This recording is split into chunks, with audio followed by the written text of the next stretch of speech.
Sentimental value film आजकल काफ़ी चर्चे में है। सेंटिमेंटल वैल्यू ने यूरोपियन फ़िल्म अवार्ड्स में बेस्ट फ़िल्म के लिए जीता है। 8 गोल्डन ग्लोब्स नॉमिनेशन भी मिले, उसमें से बेस्ट एक्टर का भी अवार्ड मिला स्टेलन स्कार्सगार्ड को, और टोरंटो अंतर्राष्ट्रीय फ़िल्म फेस्टिवल में भी अवार्ड जीता, और कैन फ़िल्म जूरी प्राइज़ भी उन्होंने जीता हुआ है। तो जिन लोगों ने ये सेंटिमेंटल वैल्यू के बारे में सुना है, तो वो ये इस बात के लिए भी खुश होंगे कि जिन्होंने ये प्रोड्यूस किया है वही लोगों ने सैमी वेडिंग करके सीरीज़ है, उसको प्रोड्यूस किया है। तो सैमी वेडिंग सैमी लोगों के बारे में है। वो सैमी जो हैं वो एक इंडिजिनस या आदिवासी ग्रुप है नॉर्वे की, जो 4 देशों में बटा हुआ है। वो फ़िनलैंड, स्वीडन, नॉर्वे और रशिया में मिलते हैं। उनके रस्म रिवाज एक दूसरे से काफ़ी अलग हैं, लेकिन उन उन लोगों का बेसिक स्प्रेडिंग जो है वो वहाँ पे से आता है। तो हमें बहुत सुनहरा मौका लगा सैमी वेडिंग के लोगों से बात करने के लिए। तो उसमें थी असी कैथरीन वोलाब, जो उसको राइटिंग और डायरेक्टिंग की हुई थी, और जो पाल जैकमैन है उन्होंने डायरेक्टिंग में सहयोग दिया था, और सारा मार्गरेट ओस्केल जो एक मशहूर अभिनेत्री हैं वहाँ की। तो इन सबों को बहुत खुशी हुई थी जब वो टोरंटो अंतर्राष्ट्रीय फ़िल्म फेस्टिवल में आए थे, और उनको लग रहा था कि कैसे उनका वापस जाके स्वागत होगा। और उनको बहुत ही बढ़िया लग रहा था, वहाँ पे बहुत अच्छा प्लेटफॉर्म लगा था जब वो वहाँ पे प्रवेश हुए थे। और उसके बाद हमें बात करने का मौका लगा था उनके प्रवेश होने के बाद। तो हमें लगा कि हम आपसे कुछ उनकी झलकियाँ शेयर करें। अलग से अंग्रेज़ी में भी वीडियो इसकी निकाली जाएगी, तो आप उसमें भी काफ़ी कुछ देख सकते हैं, पर हम थोड़ा सा यहाँ पे हिंदी में कई बातों को शेयर करते हैं आपके संग। तो इसमें क्या हुआ है कि सामी लोगों के साथ क्या हुआ है कि बहुत शताब्दियों से इनके साथ जो है इनको क्रिश्चियन बनाने की कोशिश की गई थी, और काफ़ी कुछ जो है उनकी प्रथा जो है उनको इतना प्रैक्टिस करने को शायद उस एक्सटेंट तक नहीं मिला था। और इनके हिसाब से क्या हुआ है कि मतलब बेसिकली सामी लोग जो हैं वहाँ के कोस्टल एरिया में या जो शहर में जो रहे, उन लोगों को इन रिवाजों में कन्वर्ट कर दिया गया था। लेकिन जहाँ की ये कहानी है वहाँ पे पारंपरिक रिवाजें जो हैं चली आ रही हैं। तो जहाँ की जो ये कहानी है, तो उसमें कहानी में इन लोगों ने क्या दिखाया है कि कैसे ये 2 परिवारों के बीच में ये शादी जो हो रही है, तो उसके उन मान्यताओं को कैसे वो लोग मिलाने की कोशिश कर रहे हैं और अपने प्रथाओं को ज़िंदा रखने की कोशिश कर रहे हैं। और उसी में क्या चक्कर हो रहा है कि जो सारा मार्गरेट ओस्केल की जो किरदार है, उसके जो घर वाले जो हैं वो थोड़े से उल्टे-पुल्टे ढंग के लोग सब हैं, और एक छत के नीचे ज़बरदस्ती का वो आ गए हैं शादी के लिए। भले लग रहा है कि मतलब कि दाएँ से बाएँ किसी का विचार नहीं मिलता है, लेकिन उसी में हँसी मज़ाक में कैसे मतलब दर्शकों को काफ़ी कुछ देखने को मिल जा रहा है। तो उसमें हमें बड़ा अच्छा लगा मतलब इन लोगों से बात करके, और बहुत जानकारी मिली चीज़ों के बारे में, और नॉर्वे में कैसे सब काम करता है। सारा मार्गरेट ओस्केल पहले भी आई हुई हैं टोरंटो अंतर्राष्ट्रीय फ़िल्म फेस्टिवल में। द टंड्रा विथिन मी करके उनकी पिक्चर थी। उनको बहुत प्रेम मिला जब वो वापस गई फेस्टिवल से नॉर्वे में। लोगों ने बहुत पसंद किया उस पिक्चर को, क्योंकि वो बहुत ही निराली तरह की कहानी थी वहाँ के हिसाब से।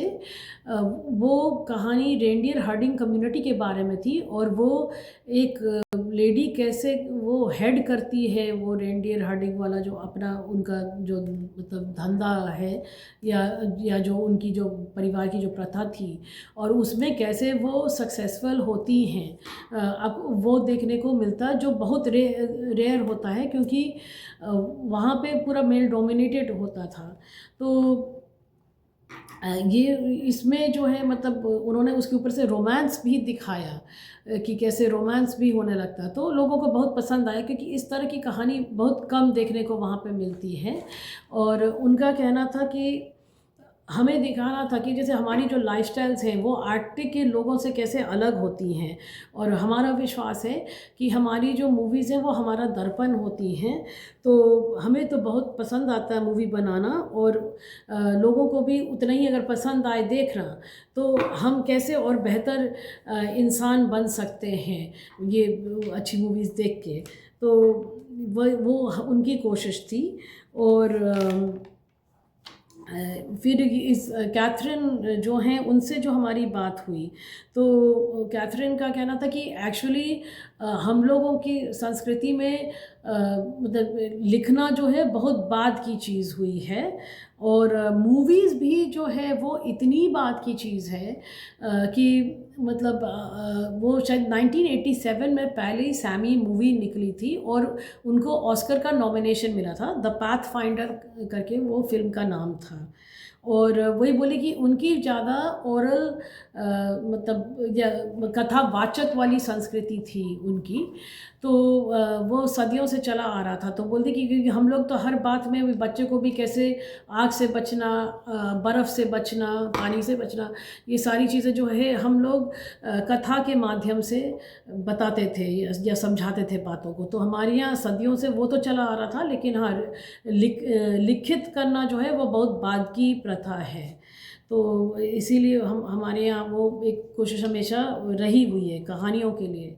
और जब हमने पूछा था इन लोगों से कि मतलब आप लोगों की जो संस्कृति में है, मतलब कि कैसे मतलब आप लोग का की सोसाइटी मतलब ऑर्गेनाइज्ड है जहाँ पे ये टीवी या फिल्म्स का हिसाब है। तो उन्होंने कहा कि टीवी फिल्म्स का तो बहुत कम है, लेकिन बोले कि टीवी जो है ये सैमी फिल्म इंस्टीट्यूट जो है वहाँ की वो काफ़ी कुछ उसका देख रेख करती है। तो जैसे मेरे ख्याल में जैसे दूरदर्शन होता होगा इंडिया में, उस तरह से इन लोगों का था हिसाब कि रेडियो, टीवी, चिल्ड्रंस प्रोग्रामिंग, और ये नेशनल ब्रॉडकास्टिंग कंपनी है वो इस चीज़ को निभाती है। तो मतलब अगर सैमी फिल्म इंस्टीट्यूट मतलब शायद पैसों का इंतज़ाम करता होगा मेरे ख्याल में, तो नेशनल ब्रॉडकास्टिंग कंपनी जो है वो दूरदर्शन टाइप का काम करती है टेलीविज़न के लिए या रेडियो के लिए। उनका बजट कोई बहुत ज़्यादा नहीं होता है, पर मतलब लेकिन ये चीज़ें होती हैं। और फिर जहाँ पे ये यूट्यूब कल्चर की बात जो है, हमारे यहाँ से बहुत का फ़र्क है। जहाँ पे हमारे यहाँ लोग समोसा या बॉलीवुड एक्ट्रेस बेहतर कैसे बने, हर तरह के टॉपिक्स पे यूट्यूब का वीडियो लोग निकालते रहते हैं। इनके यहाँ ऐसा नहीं है। इनके यहाँ मतलब जैसे जो यंग लोग हैं या जवान लोग हैं वो लोग ये करते हैं, इसको क्या बोलते हैं, टिकटॉकिंग, इंस्टाग्राम और इन तरह की चीज़ें बनाते हैं। लेकिन हाँ, मतलब ये कहो कि कोई एक इंडिविजुअल या कोई एक इंसान जाके यूट्यूब का वीडियो निकाल दे यूँ, और जैसे मोस्टली सेन ने कैसे अपना बनाया हुआ है वो प्राजक्ता कोली जो है, मतलब उस तरह का आपको इतना वहाँ पे देखने को नहीं मिलता है। वो ज़्यादा इंस्टीट्यूशनल इनका रहता है। और जहाँ पे मतलब हाँ, ये चीज़ है कि ये लोग थोड़ा बहुत मतलब कॉमेडी बनाने का उनका है हिसाब किताब कि मतलब लोग मतलब कॉमेडी की या हंसी मजाक वाली चीज़ें बनाएंगे, लेकिन इंडिपेंडेंट यूट्यूब वीडियोस बनाना या सीरीज़ बनाना वो वहाँ पे इतना नहीं है।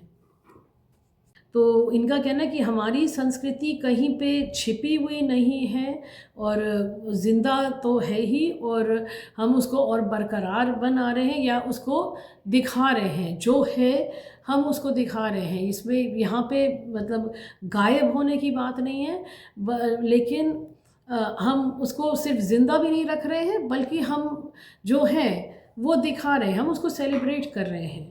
और मतलब वो चीज़ आप देखेंगे। और फिर जैसे ये कैथरीन का क्या कहना था कि ये जो सीरीज़ है ये उसके लिए नहीं बना है कि हम सैमी लोगों के लिए ये बना रहे हैं। ये उसके लिए बना है कि वो ठीक है, ये लोग सैमी होंगे पर इसको कोई भी देख सकता है, दर्शक दुनिया भर से कहीं से भी हो सकता है और उसका मज़ा ले सकता है। तो ये उनकी सोच थी, क्योंकि इनका कहना था कि ये कहानी जो है वो विश्वमान्य है। तो ये थी इनकी सोच। और वहाँ पे ये ज़रूर है कि नॉर्वे में जो है पब्लिक फंडिंग की प्रथा भी काफ़ी जारी है, इसीलिए ये जो है मतलब काफ़ी मीनिंगफुल चीज़ें वो लोग बना सकते हैं। तो और तो हमें जो लग रहा है कि जैसे हमने अभी बहुत और देशों से भी बात की हुई है और जैसा समझा और देखा है, तो हमने ये समझा कि मतलब जब तक आप कहीं पे कोई पब्लिक बॉडी ऑफ फंडिंग, भले आप उसको एनजीओ बोले, नॉन प्रॉफिट बोले या सरकारी बोले, लेकिन जब तक इस तरह का आपको मतलब सहयोग नहीं मिलेगा तो आप उस हिसाब से उतना आगे नहीं जा सकते हैं। तो मतलब काफ़ी कुछ हमें सीखने को मिला इन लोगों से, और हम आशा रखते हैं कि आप हमारे इंटरव्यू का मज़ा ले पाएंगे। थैंक यू वेरी मच ये मौका देने के लिए और अपना कीमती समय देने के लिए। हमें हाइलाइट्स देने का मौका लगा। बहुत बहुत शुक्रिया।